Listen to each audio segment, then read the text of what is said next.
Hi guys, made something new today in a jar, fermented, obviously. I'll show you. Enjoying that beautiful sunshine. I had my daughter bought me 2 jars of bean salad, 3-bean salad, and the onions in it, and then the sugar base pickling. And I love it. I ate them both, obviously. I ate my pickled beets, but I have so much garlic. I bought like a 2-pound bag of peeled garlics, so obviously I had a lot. So I went ahead and I've done all of the other ferments. I don't have a lot left. Tonight I'm going to make bone broth, so I'm going to use what's left, which is probably close to a cup of garlic. I'm going to throw it in my bone broth that I'm going to make. But I got the jar that had that leftover bean salad in it, and I sterilized another jar that doesn't quite hold a full quart. It's a cool little jar. They're some of my favorite mason jars, but I mixed it in with the rest of a ton of the garlic that I had left. And there were still some beans in there. There's some kidney bean, pinto bean. I don't even think it's 3-bean salad. I think it's just bean salad. Green bean, garbanzo bean, and onion.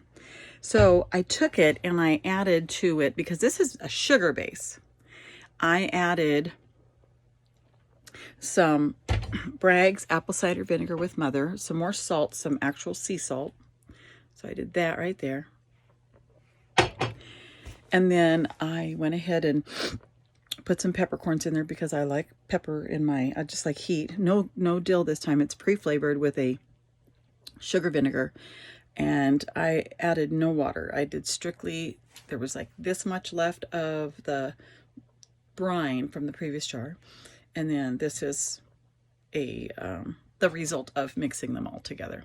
So you can see the beans. There's not a lot of beans in there, but I love fermented garlic for any purpose. It's just yummy. So this is going to sit, and that's a pickle pipe.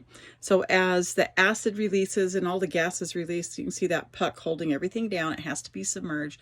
So as all of that air escapes, it'll escape through the top of that pipe, and it'll just slowly go down with the produce as it sinks down towards the bottom of the bottle or jar. So it's going to be almost like a fruity not fruity, but a sugar-based, savory garlic, which will be delicious on chicken, chopped up cold, completely fermented on salads, mixed with a little vinegar oil dressing, like some balsamic, something that is kind of works well with the sweet notes. So I'll let you know how it goes. I'm actually pretty excited. I think it'll be yummy. And well, I just like anything fermented anyway. So I will update you as it develops. If it's a bust, it's not a large jar. But if it turns out great, then I got something new to eat. I'll talk to you soon. Be kind to each other. Have a happy Sunday. I love you all. Have a wonderful week throughout the week. Praying for you.